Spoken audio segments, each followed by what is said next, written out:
ಎಲ್ಲರಿಗೂ ನಮಸ್ಕಾರ. ಧ್ರುವತಾರೆ ಯೂಟ್ಯೂಬ್ ಚಾನೆಲ್ಗೆ ಸ್ವಾಗತ. ಸ್ನೇಹಿತರೆ, ಉದ್ಯಾನ ನಗರಿ, ಸಿಲಿಕಾನ್ ಸಿಟಿ ಅಂತ ಕರೆಸಿಕೊಳ್ಳುವಂತಹ ಮಹಾನಗರ ಬೆಂಗಳೂರಿನಲ್ಲಿ ಪ್ರತಿದಿನ ಸಾಯುವವರ ಸಂಖ್ಯೆ ಕಡಿಮೆ ಏನಿಲ್ಲ. ಜನಸಂಖ್ಯೆ ಹೇಗೆ ದಿನೇ ದಿನೇ ಹೇರಳವಾಗಿ ಬೆಳೀತಾ ಇದೆಯೋ ಅದೇ ರೀತಿ ಸಾವಿನ ಸಂಖ್ಯೆಯೂ ಕೂಡ ಬೆಳೀತಾ ಇದೆ. ಸಾವಿಗೆ ನಾನಾ ಕಾರಣಗಳಿದೆ. ಅದರಲ್ಲಿ ಆಕ್ಸಿಡೆಂಟ್ ಆಗಬಹುದು ಅಥವಾ ಅನಾರೋಗ್ಯದಿಂದ ಸಾವನ್ನಪ್ಪಬಹುದು. ಆದರೆ ಸಾವು ಯಾವುದೋ ಒಂದು ರೀತಿಯಾಗಿ ಬಂದು ಜನರನ್ನ ಬಾಧಿಸ್ತಾ ಇದೆ. ಅಂಥದ್ರಲ್ಲಿ ಈ ದಿನ ನಡೆದಿರುವಂತಹ ಬೆಂಗಳೂರಿನಲ್ಲಿ ನಡೆದಿರುವಂತಹ ಈ ಒಂದು ಸಾವು ನಿಜಕ್ಕೂ ಕೂಡ ನಮ್ಮ ಜೀವನ ಎಷ್ಟು ಕಡಿಮೆ ಅವಧಿ ಇರುತ್ತೆ ಅಥವಾ ನಮ್ಮ ಜೀವನ ಅನ್ನೋದು ನೀರಿನ ಮೇಲೆ ಗುಳ್ಳೆ ಅನ್ನೋದನ್ನ ಮತ್ತೊಮ್ಮೆ ಸಾಬೀತುಪಡಿಸಿದಂತಿದೆ. ಸ್ನೇಹಿತರೆ, ಈ ವಿಷಯನ ಹೇಳೋದಕ್ಕೆ ಕಾರಣ ಈ ದಿನ ಅಂದ್ರೆ ಭಾನುವಾರ 23ನೇ ತಾರೀಕು ಬೆಳಕಿಗೆ ಬಂದಿರುವಂತಹ ಒಂದು ಘಟನೆ. ಈ ಘಟನೆ ನಡೆದಿರೋದು ಫೆಬ್ರವರಿ 20ರಂದು. ಅಂದ್ರೆ 3 ದಿನ ಆಗಿದೆ ಈ ಘಟನೆ ನಡೆದು. ಆದ್ರೆ ಬಹಳ ಲೇಟ್ ಆಗಿ ಈ ವಿಷಯ ಬೆಳಕಿಗೆ ಬಂದಿದೆ.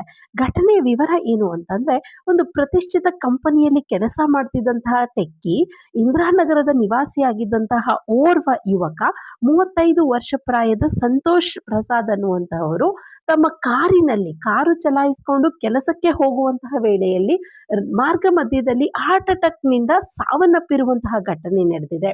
ಅದು ಕೂಡ ಈತ ತನ್ನ ಮನೆ ಇಂದಿರಾನಗರದಿಂದ ವೈಟ್ ಫೀಲ್ಡ್ಗೆ ಆತ ಮಾರ್ಗವಾಗಿ ಹೋಗ್ತಾ ಇದ್ರು. ಹೋಗುವಂತ ಸಂದರ್ಭದಲ್ಲಿ ಮಧ್ಯ ರಸ್ತೆಯಲ್ಲಿ ಆತನಿಗೆ ಹೃದಯಾಘಾತ ಆಗಿದೆ. ಅವರು ಹೃದಯಾಘಾತ ಅಂದ್ರೆ ಎದೆ ನೋವು ಕಾಣಿಸಿಕೊಂಡ ತಕ್ಷಣ ರಸ್ತೆಯಿಂದ ಅವರು ಪಾರ್ಕಿಂಗ್ ಒಂದಷ್ಟು ಮುಂದೆ ಬಂದು ಅವರು ಪಾರ್ಕಿಂಗ್ ಮಾಡ್ಕೊಂಡಿದ್ದಾರೆ ಅವ್ರ ಗಾಡಿನ. ಅಲ್ಲೇ ಅವರು ಸ್ಟೇರಿಂಗ್ ಮೇಲೆ ಅವರ ಮುಖವನ್ನ ಹಾಕಿ ಅವರು ಪ್ರಾಣ ಬಿಟ್ಟಿದ್ದಾರೆ.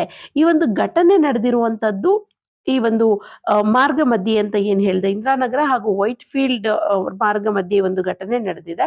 ಹಾಗೆ ಈ ಒಂದು ಸಾವನ್ನ ನೋಡಿದಂತಹವರು ಅಂದ್ರೆ ಯಾಕೆ ಇವರು ರಸ್ತೆನಲ್ಲಿ ಇಮಿಡಿಯೇಟ್ ಆಗಿ ರೀತಿ ಗಾಡಿನ ನಿಲ್ಸಿದ್ರು ಅಂತ ಹೇಳಿ ಸ್ಥಳೀಯರು ಬಂದು ಆತನಿಗೆ ಹೇಳುವಂತ ಸಂದರ್ಭಕ್ಕೆ ಅಂದ್ರೆ ಅವರು ಸ್ಥಳೀಯರು ಬಂದು ಕಾರ್ನ ಹತ್ರ ಬರ್ತಾರೆ. ಬಂದಂತ ಸಂದರ್ಭದಲ್ಲಿ ಈ ವ್ಯಕ್ತಿ ಹೃದಯಾಘಾತದಿಂದ ಸ್ಟೇರಿಂಗ್ ಮೇಲೆ ಮಲ್ಕೊಂಡಿರ್ತಾರೆ. ಆತನನ್ನ ಎಬ್ಬಿಸೋದಕ್ಕೆ ಅವರು ಪ್ರಯತ್ನ ಪಡ್ತಾರೆ. ಆದ್ರೆ ಅಷ್ಟರಲ್ಲಾಗ್ಲೇ ಸಂತೋಷ್ ಪ್ರಸಾದ್ ರವರು ಮೃತವನ್ನ ಹೊಂದಿರ್ತಾರೆ. ಈ ಘಟನೆ ಕಂಡಂತಹ ಸ್ಥಳೀಯರು ಪೊಲೀಸರಿಗೆ ವಿಷಯವನ್ನ ತಿಳಿಸ್ತಾರೆ. ಆ ಸಮಯಕ್ಕೆ ಅಲ್ಲಿಗೆ ವೈಟ್ ಫೀಲ್ಡ್ ನ ಪೊಲೀಸ್ ಅಧಿಕಾರಿಗಳು ಬರ್ತಾರೆ ಹಾಗೂ ವಿಚಾರವನ್ನ ಕುಟುಂಬದವರಿಗೂ ಕೂಡ ತಿಳಿಸ್ತಾರೆ. ಆಗ ಕುಟುಂಬಸ್ಥರು ಸಂತೋಷ್ ಪ್ರಸಾದ್ ರವರು ಹೈ ಶುಗರ್ ನಿಂದ ಬಳಲ್ತಾ ಇದ್ರು ಅನ್ನುವಂತಹ ವಿಷಯವನ್ನ ಹೇಳ್ತಾರೆ.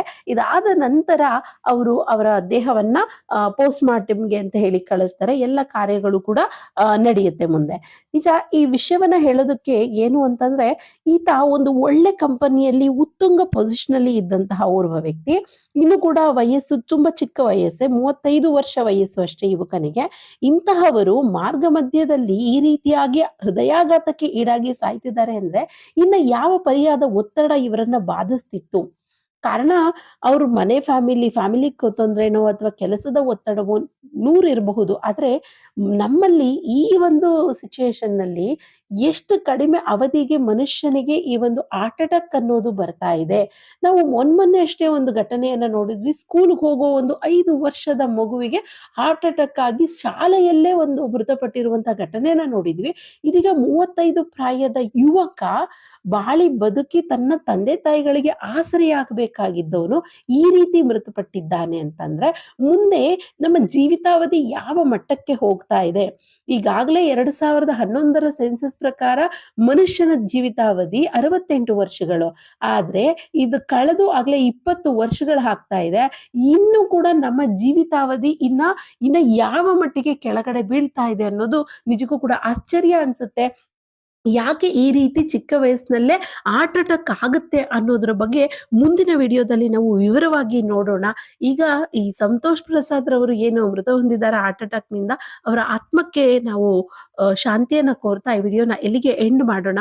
ವಿಡಿಯೋ ಇಷ್ಟ ಆಗಿದೆ ದಯವಿಟ್ಟು ಲೈಕ್ ಮಾಡಿ, ಶೇರ್ ಮಾಡಿ, ಕಮೆಂಟ್ ಮಾಡಿ ಹಾಗೂ ನಿಮ್ಮ ಧ್ರುವತಾರೆ ಯೂಟ್ಯೂಬ್ ಚಾನೆಲ್ ಅನ್ನ ಸಬ್ಸ್ಕ್ರೈಬ್ ಮಾಡ್ಕೊಳ್ಳಿ. ಎಲ್ಲರಿಗೂ ಧನ್ಯವಾದಗಳು.